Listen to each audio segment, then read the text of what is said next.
out of here!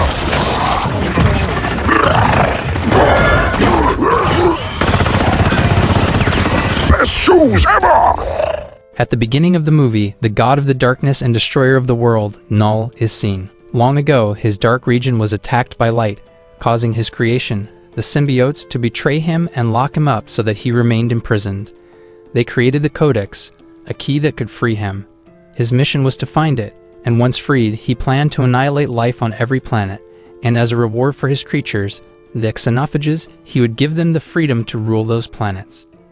Somewhere in a bar in Marvel's sacred timeline, Eddie Brock was seen talking to a barman, when suddenly, a portal opened, causing him to be teleported back to his universe. He then told the barman in front of him that he was upset about the chaos. Venom then vented his annoyance by causing chaos at the bar. After that, Eddie heard the news regarding the tragic death of Detective Patrick Mulligan, a character from the previous Venom movie. Feeling that he couldn't go back to San Francisco or hide in Mexico forever, he felt confused and wasn't sure what to do. But an idea came to his mind when he found information about the district attorney in New York that could help him to clear his name. Apart from that, Venom had a dream of visiting the Statue of Liberty, so this was the right time. When they were preparing to leave, Venom reminded Eddie that they were fugitives and that if anyone got in their way, it would not hesitate to eat them. Meanwhile, someone seemed to be watching them through a security camera. They then found themselves in a dark and dirty place full of locked-up fighting dogs. The owner of the place immediately appeared and warned Eddie that he had made a big mistake by coming there and would pay for it. Hola, bitches!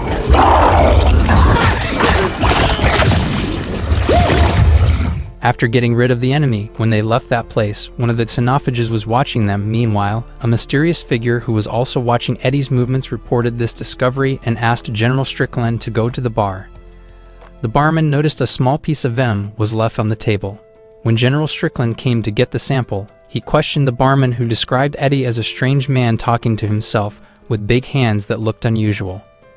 Elsewhere, young Payne and her brother watched the stars when suddenly, a lightning bolt struck Payne's brother and he died tragically.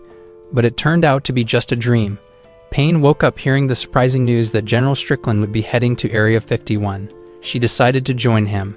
Strickland arrived at the secret lab in Area 51 where he finally met Payne. He explained that his mission was to collect symbiotes while Payne was in charge of researching them. Another researcher, Sadie, told him that they had managed to save another symbiote that was previously thought to have died. They prepared to move to the next stage. Payne and Sadie wore protective clothing to prevent infections before meeting Patrick Mulligan, who looked alive despite being reported as dead. He was suitable to be the host for the symbiote. Payne explained to Patrick that they had done everything to save him. At that moment, the symbiote connected to Patrick warned that they needed to leave immediately while explaining the existence of the xenophages that hunted the symbiotes and would destroy anything that got in their way.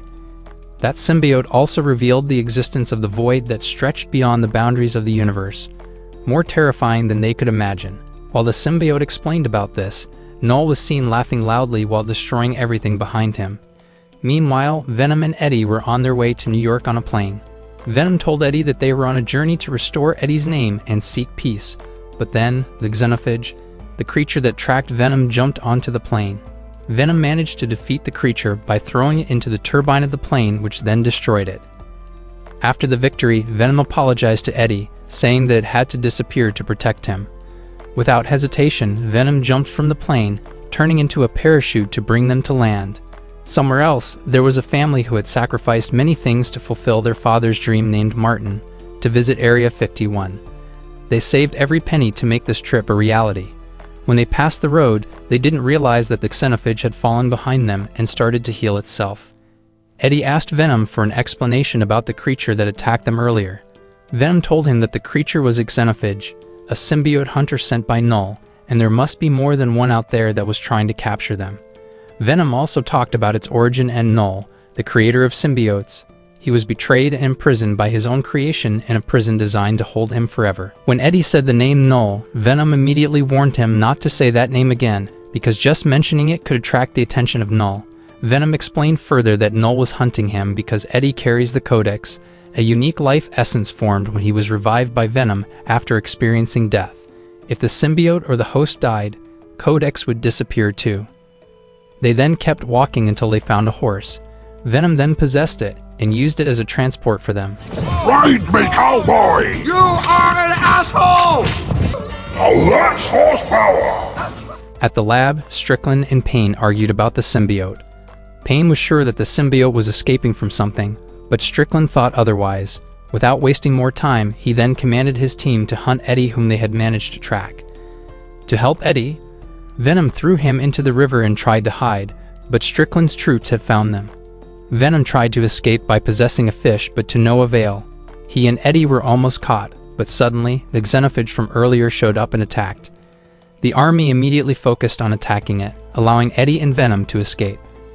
After the incident, Strickland told Payne what happened, and Payne began to believe the warnings from Patrick. On the other hand, Eddie told Venom that they had to stay hidden until they reached New York, or they might get caught by Strickland and his army. At the lab, upon hearing about the xenophage, Payne went to visit Patrick and his symbiote to inform them about it. The symbiote connected to Patrick changed to its original form and revealed that he could feel the presence of other symbiotes, but not the symbiote that was being hunted by Null. He explained that Null was looking for the only holder of the codex, and if he found it, it could mean an end for everyone. Upon hearing that, Strickland asked how they could prevent Null from getting the codex. The symbiote answered that it was impossible because Null was very strong. As long as the symbiote and its host led, the codex would remain, but if one of them died, the codex would also disappear. Hearing this, Strickland planned to end either Eddie or Venom to overcome the threat, even though Payne seemed to disagree with that solution. Martin, who was traveling with his family to visit Area 51, finally met Eddie. He then introduced Eddie to his wife, Nova, and his two children, Echo and Leaf. Martin offered Eddie a ride to Las Vegas. They mentioned that they were heading to Area 51 hoping to see aliens there. After resting for a while, they continued their journey. During the journey, Martin played his guitar while his wife and children sang. Venom felt a nostalgic feeling about the harmonious family. It told Eddie that it might be happier if they had a simple and peaceful life like this family. A few hours later, in the middle of the night, the son, Leaf, offered chocolate to Eddie and nervously admitted that he was afraid of seeing aliens. To calm him down, Eddie reassured him that there was no such thing as aliens. Upon hearing this, Venom praised Eddie for his words and said that if he had a child, he would be a good father. After hours of driving, they finally arrived in Las Vegas, where security cameras soon captured the presence of Eddie. Before parting ways, Martin gave Eddie some money and a pair of slippers as a parting gift. After leaving Martin and his family, Venom enjoyed the chocolate given by Leaf. They then talked about Venom's big dream of visiting the Statue of Liberty. Eddie joked about stealing a car to continue their adventure, but Venom suggested trying a slot machine before they left. Unfortunately, they were forbidden to enter the casino because of their messy appearance. Without hesitation, Venom got rid of the guard and walked away from there. They then saw a drunk man urinating in the open. The man dirtied Eddie's feet, making Venom angry, and immediately beat him. They then took the man's tuxedo so that they could enter the casino. When they entered, Venom was very excited and immediately lost all their money at the slot machine, but their luck changed when they met Mrs. Chen, who was making a big win. She smelled Eddie's bad smell and offered a room so he could clean up. When Eddie was about to leave, Mrs. Chen invited him to dance. Eddie initially refused, but Venom, who took over, happily danced with her, until suddenly, the xenophage got closer to them. Venom sensed it and immediately returned to Eddie to avoid the xenophage.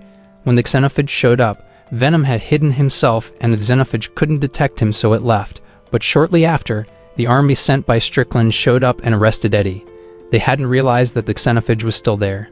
Meanwhile, Martin's family finally arrived at Area 51, eager for adventure. They decided to break in secretly. Meanwhile, inside the lab, Payne discovered that the symbiote was deteriorating without a suitable host, meaning that Venom needed to be reunited with its host to prevent this. After being captured, Eddie found himself inside the lab. He then saw that Patrick was still alive. Patrick warned him to protect the codex from Null. He said that the codex was vital to their survival. Shortly after, Strickland showed up and intended to kill Eddie to destroy the codex. But then, Payne and Sadie made the brave decision to release Venom from its confinement, and after being freed, Venom immediately returned to Eddie and tried to escape. Unfortunately, the xenophage had arrived. It quickly attacked them. Patrick tried to protect Venom, but tragically got absorbed by the xenophage, which turned out to be much stronger than expected. The other symbiotes in the laboratory were released and tried to take random hosts to fight the xenophage. They made an effort to distract the creature by sacrificing themselves to give Venom a chance to escape.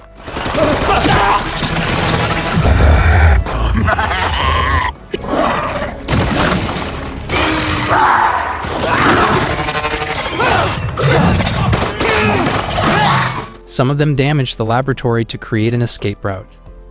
In the chaos, Martin's family observed from a tower, unaware of the danger. Amid the escape, Payne took a symbiote container and left while the unstoppable xenophage devoured the symbiotes one by one. In a last-ditch effort to stop the xenophage, Strickland fired an RPG, triggering an explosion that collapsed parts of the laboratory, leaving Martin and his family in danger as they fell into the flames. But Venom jumped to save them, inspiring the other symbiotes to help. The symbiotes thought they had won the fight, but then the xenophage managed to recover. Payne quickly crashed the car into the creature and invited everyone to get into the vehicle to escape. But when they were about to run away, the xenophage made a deafening sound to signal Null to send more xenophages. Suddenly, a portal that connected the void with Earth opened, allowing more xenophages to come. Strickland realized that Venom was not an enemy and decided to help Eddie. He made a plan that involved Eddie transforming into Venom and attracting the attention of the xenophage as a diversion, while Strickland organized an airstrike using helicopters to target them. In the heat of battle, one of the xenophages attacked the army. Strickland, who could not bear to see his soldiers attacked, bravely stepped onto the battlefield to save them, unfortunately, only to get heavily injured. Eddie saw that, and with the help of Venom, he saved the general by diverting the xenophage's attention. When Eddie and Venom were cornered, Martin came with an RPG. The explosion destroyed the xenophage and injured Eddie in the process. With the little power it had, Venom dragged Eddie to the helicopter to hide from the xenophages. He said that he couldn't handle the situation anymore. He also said that his dream of seeing the Liberty statue would never come true, and he was disappointed. In a last-ditch effort to fight the xenophages, Venom decided to sacrifice himself. He engulfed all the remaining xenophages and asked Strickland to pour the acid from the tank while it was under it. Even though Strickland knew there was little chance of surviving, he agreed. He instructed his subordinates to immediately escape while he activated the machine. When acid began to flood, Venom made his final sacrifice by pushing Eddie out of danger. As the acid began to devour Venom and the remaining xenophages, in its final act, Venom put a door over Eddie to protect him from the acid, and soon after, an explosion happened after Strickland used a grenade, destroying the whole place. Eddie looked devastated as he said his goodbye to Venom. Payne and his partner ran to save themselves. As the explosion happened, Sadie fell and almost got caught by the fire. Payne then remembered her late brother and quickly took the vial containing the symbiote to use it to save Sadie. After the explosion, Eddie was still alive but very devastated. He lost consciousness soon after and woke up days later in the hospital. He tried to communicate with Venom, hoping to hear a reply, but the bitter reality hit him when a general beside him told him that Venom was gone forever. He also said that Eddie was no longer a fugitive. He received recognition and gratitude for his action to save the Earth from Null's xenophages, but he had to keep everything a secret from the public. After being discharged from the hospital, Eddie went to the Liberty statue and recalled the good and bad moments he experienced with Venom. He looked at the statue and promised never to forget his best friend. In the post-credit scene, Null furiously said that his champion had fallen, and in a rage, he declared that he would destroy Earth for it.